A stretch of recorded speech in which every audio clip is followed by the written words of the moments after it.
और लखनऊ में कृषि सम्मेलन कार्यक्रम आयोजित किया जा रहा है। यूपी सीएम योगी आदित्यनाथ कार्यक्रम को संबोधित कर रहे हैं। उत्साह किसानों के पास, किसानों में, कृषि वैज्ञानिकों में, कृषि शिक्षा से जुड़े हुए जो हमारे प्रशिक्षु हैं, उनके मन में कितनी बेहतरीन जिज्ञासा थी कि उन्हें पहली बार अपने इनोवेशन को व्यवहारिक धरातल पर उतारने के लिए एक बेहतरीन अवसर प्राप्त हुआ है। पहली बार हुआ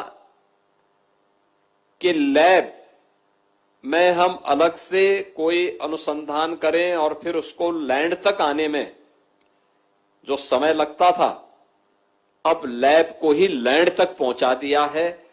और इस अभिनव प्रयास के लिए मैं माननीय शिवराज सिंह चौहान जी का हृदय से धन्यवाद करता हूं कि उन्होंने व्यवहारिक रूप से इसको देश के धरातल पर उतारने का कार्य किया है। स्वाभाविक रूप से हमारे पास वह सब कुछ है, केवल उस पहल को नेतृत्व देने की आवश्यकता।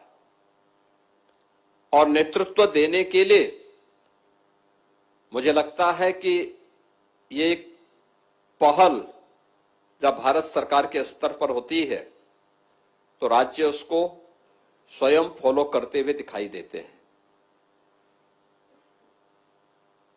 अक्सर होता था कि नीतियां बनती थी, एक औपचारिक आयोजन बनकर के सभी कार्यक्रम संपन्न हो जाते थे। आज ऐसा नहीं है। आज परिणाम हम सबके सामने देखने को मिल रहे हैं। और मैंने इस बात को देखा है कि पहली बार यानी थोड़ा सा प्रयास कर लें तो हमारे अन्नदाता किसान इतने मेहनती हैं, इतना व्यवहारिक जानकारी उनके पास है। हमें शासन की योजना के बारे में उन्हें थोड़ा अवगत कराना है और वह अपने आप ही उससे बेहतर परिणाम देने को तैयार है। 2017 में जब उत्तर प्रदेश के अंदर सरकार बनी थी, हमारे पास उस समय उत्तर प्रदेश के अंदर 69 हमारे पास कृषि विज्ञान केंद्र थे और वे कृषि विज्ञान केंद्र ज्यादातर लगभग बंदी के कगार पर थे। उनके जितने वैज्ञानिक थे ज्यादातर विश्वविद्यालयों ने अपने यहां अटैच किए हुए थे, कोई उनकी जवाबदेही नहीं थी।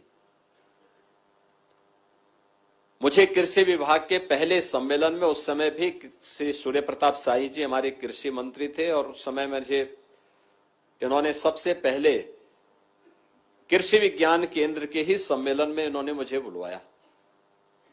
मेरा अनुभव कृषि विज्ञान केंद्र के साथ बहुत अच्छा नहीं था उस समय तक। तो मैंने इनको बोला, मैंने कहा मुझे कहां बुलवा लिए? उन्होंने कहा इस प्रकार का कार्यक्रम है, भारत सरकार 20 नए कृषि विज्ञान केंद्र देना चाहती है और हम अगर उसको ले लेंगे तो सभी जनपदों में, बड़े जनपदों में 2 और छोटे जनपदों में 1-1 कृषि विज्ञान केंद्र हमारा हर जनपद में हो जाएगा। मैंने कहा लेकिन जो हैं वो तो काम करते ही नहीं है, उसके लिए क्या कार्य योजना है? और मुझे प्रसन्नता है आज उत्तर प्रदेश के अंदर कृषि विज्ञान केंद्र, हर कृषि विज्ञान केंद्र कुछ ना कुछ इनोवेशन करके लेके आया है और सभी 9 एग्रो क्लाइमेटिक जोन जो यूपी के अंदर हैं उनमें एक सेंटर ऑफ एक्सीलेंस के माध्यम से उन्होंने कुछ बेहतरीन करने का कार्य किया है। आज यहां पे हम लोगों ने उत्तर प्रदेश के अंदर इसी का परिणाम है।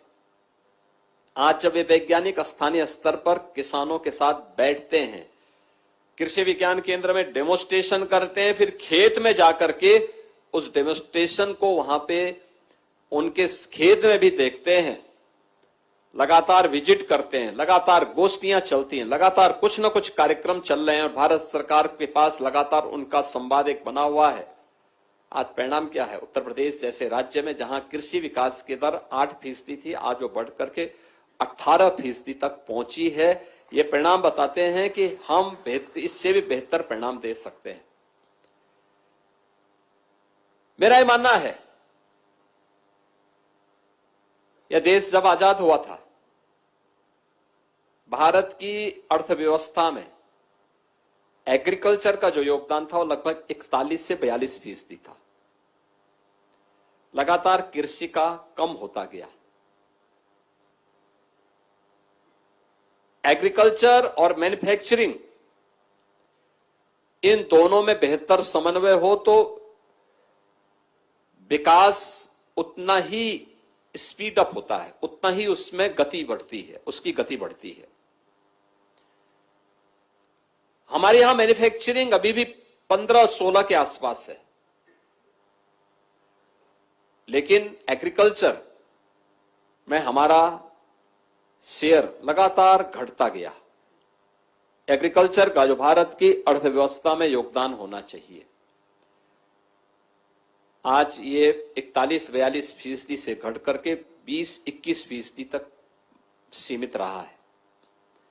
लेकिन हमने इसको वैल्यू एडिशन के साथ जोड़ने के लिए जिस नए प्रयास की आवश्यकता है, उस पहल को और मजबूती के साथ कुछ हुए हैं और कुछ और अच्छे ढंग से आगे बढ़ाने की आवश्यकता है।